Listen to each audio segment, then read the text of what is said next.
എല്ലാവർക്കും ഇന്നത്തെ വീഡിയോയിലേക്ക് സ്വാഗതം. ഇന്ന് നല്ലൊരു പലഹാരത്തിൻ്റെ റെസിപ്പി ആയിട്ടാണ് വന്നിട്ടുള്ളത്. വളരെ എളുപ്പത്തിൽ ചായ തിളക്കുന്ന സമയം കൊണ്ട് തന്നെ പലഹാരം റെഡിയാക്കാം. ഈ പലഹാരം ഉണ്ടാക്കാനായി 2 ചെറിയ പഴം എടുത്തിട്ടുണ്ട്. നല്ല പോലെ പഴുത്ത 2 ചെറിയ പഴം മിക്സി ജാറിലേക്ക് ഇട്ട് കൊടുത്ത് 3/4 കപ്പ് ശർക്കരപ്പൊടി, 2 ഏലക്കായ അരി ഇട്ട് കൊടുക്കണം. ഇനി ഇത് നന്നായിട്ടൊന്ന് അടിച്ചെടുക്കണം. ഇനി ഇതിലേക്ക് മൈദപ്പൊടിയാണ് ചേർത്ത് കൊടുക്കുന്നത്. 1/2 കപ്പ് മൈദപ്പൊടി. മൈദപ്പൊടിക്ക് പകരം ഗോതമ്പ് പൊടിയും ചേർത്ത് കൊടുക്കുക. 1/2 കപ്പ് വെള്ളം ഒഴിച്ച് നല്ല പോലെ ഒന്ന് അടിച്ചെടുക്കണം. ഒരു നുള്ളു ഉപ്പും കൂടെ ചേർത്ത് കൊടുക്കണം. നല്ല പോലെ അടിച്ച് ഒരു പാത്രത്തിലേക്ക് മാറ്റാം. ഇനി ഒരു 2 ടീസ്പൂൺ വെള്ളം ഒഴിച്ച് മിക്സി ജാറും കൂടെ ഒന്ന് കഴുകി, ഇത് കുറച്ച് കട്ടിയിലാണ്, 2 ടീസ്പൂൺ വെള്ളം കൂടെ ഇതിലേക്ക് ചേർത്ത് കൊടുക്കാം. ഇതിലേക്ക് ഒരു നുള്ളു മഞ്ഞൾപ്പൊടിയും ചേർത്ത് നന്നായി ഒന്ന് മിക്സ് ചെയ്തെടുക്കണം.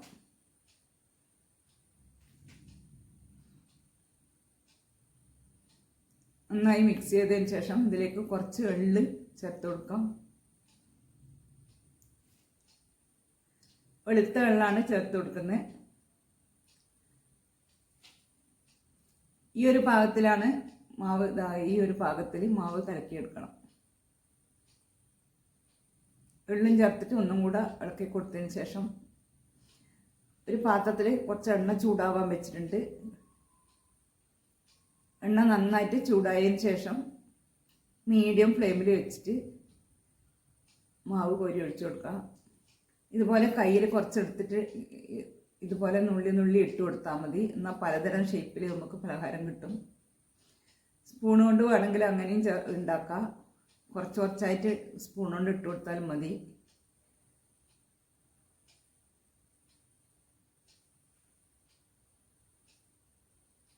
ഇങ്ങനെ ചെറുതായി ഇടുമ്പോൾ കുറച്ച് കൂടുതൽ ഇട്ട് കൊടുക്കാൻ പറ്റും.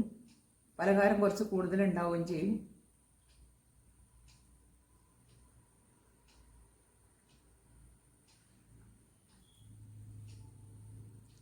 ഇനി ഇത് അടിവശം ഒന്ന് മുരിഞ്ഞ് വരുമ്പോൾ ഒന്ന് മറിച്ചിട്ട് കൊടുക്കാം.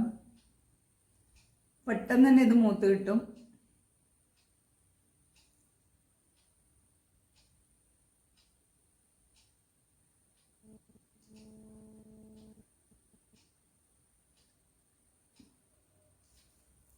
രണ്ട് വശവും തിരിച്ചും മറിച്ച് വിട്ടിട്ട് മൂപ്പിച്ച് കോരിയെടുക്കാം.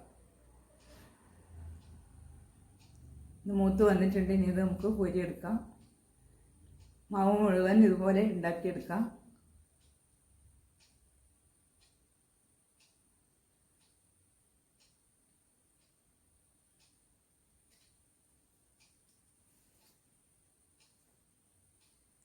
ഇതുപോലെ എല്ലാവരും തയ്യാറാക്കി നോക്കി ഫീഡ്ബാക്ക് അറിയിക്കണേ. വീഡിയോ ഇഷ്ടമായാൽ ലൈക്ക് ചെയ്യാനും ഷെയർ ചെയ്യാനും സബ്സ്ക്രൈബ് ചെയ്യാനും മറക്കല്ലേ.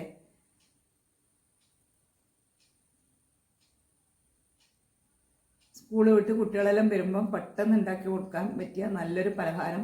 ഗസ്റ്റെല്ലാം വീട്ടിൽ വന്നാൽ നമുക്ക് പെട്ടെന്നൊന്നുമില്ലെങ്കിൽ ഇതുപോലെ തയ്യാറാക്കി കൊടുക്കാം. പുറത്ത് നല്ല ക്രിസ്പിയും ഉള്ളിൽ നല്ല സോഫ്റ്റും ആയിട്ടുള്ള പലഹാരം.